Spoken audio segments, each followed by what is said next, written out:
Hello students, आज हम solid state chapter से एक नया टॉपिक जो है वो डिस्कस करेंगे और हमारा आज का टॉपिक है रेडियस रेशो।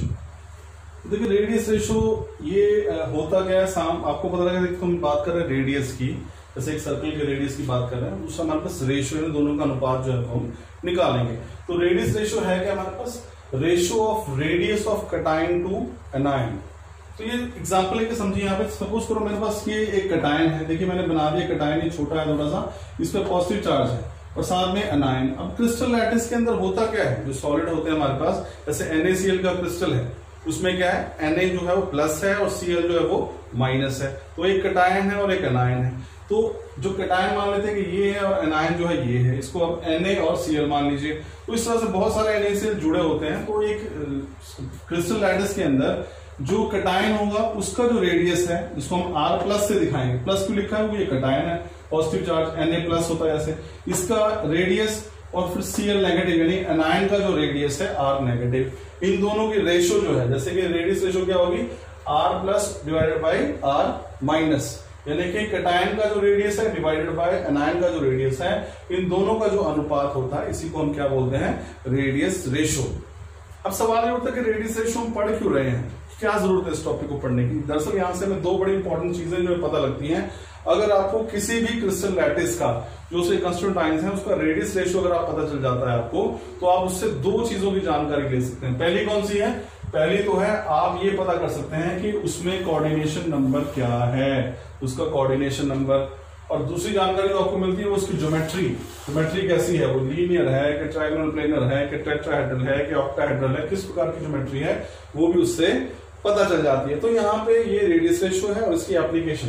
तो रेडियस रेशो क्या है, किसी भी क्रिस्टल लैटिस के अंदर जो कटायन का रेडियस है डिवाइडेड बाय एनायन का रेडियस, यानी पॉजिटिव आयन का रेडियस, उसको अगर आप डिवाइड कर देंगे नेगेटिव आयन के रेडियस से, तो जो रेशो आपको मिलेगी उसको बोलेंगे रेडियस रेशो। अब यहाँ पे एक टेबल है जिससे क्लियर होगा कि हम इसकी एप्लीकेशन कैसे करेंगे। देखिए रेडियस रेशो की हमारे पास अलग अलग वैल्यू हो सकती है, यहाँ पे 5 अलग अलग कैटेगरी है। पहले यदि किसी भी क्रिस्टल के लिए हमारे पास रेडियस रेशो की वैल्यू जो है वो 0.115 आती है, इससे ज्यादा आती है, तो वो हमारे पास 0 से लेकर 0.155 तक आती है, तो उसका कोऑर्डिनेशन नंबर कितना होता है, 2।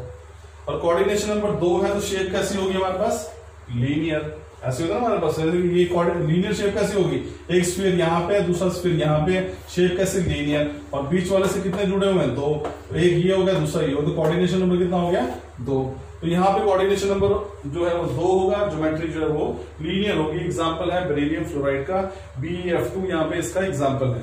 अब दूसरी रेडियस रेशो कैटेगरी कौन सी है, अगर रेडियस रेशो की हम इस तरह से निकालें और वैल्यू हमारे पास 0.155 से लेकर 0.225 के बीच में आए, तो अगर ये वैल्यू इस और इस वैल्यू के बीच में रेडियस रेशो की वैल्यू आती है, तो उसका कोऑर्डिनेशन नंबर कितना होगा, 3।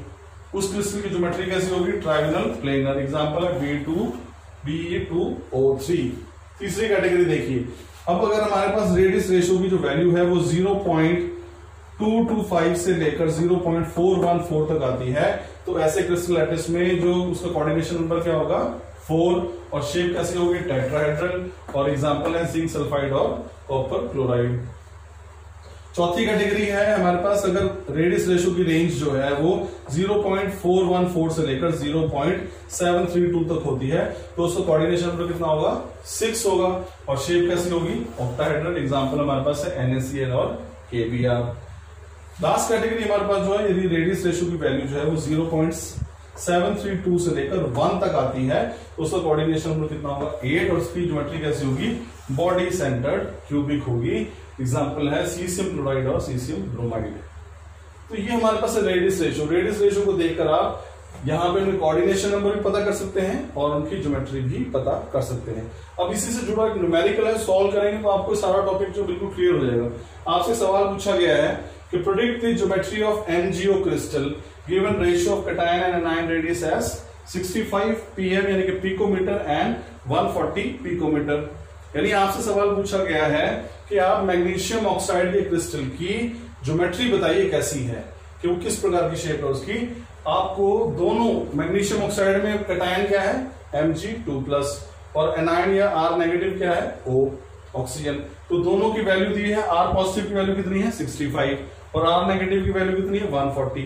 दोनों में जब आप रेडियस रेशियो निकालोगे r positive divide by r negative यानी कि 65 डिवाइड बाय 140, तो वैल्यू कितनी आई आपके पास 0.464 पिकोमीटर।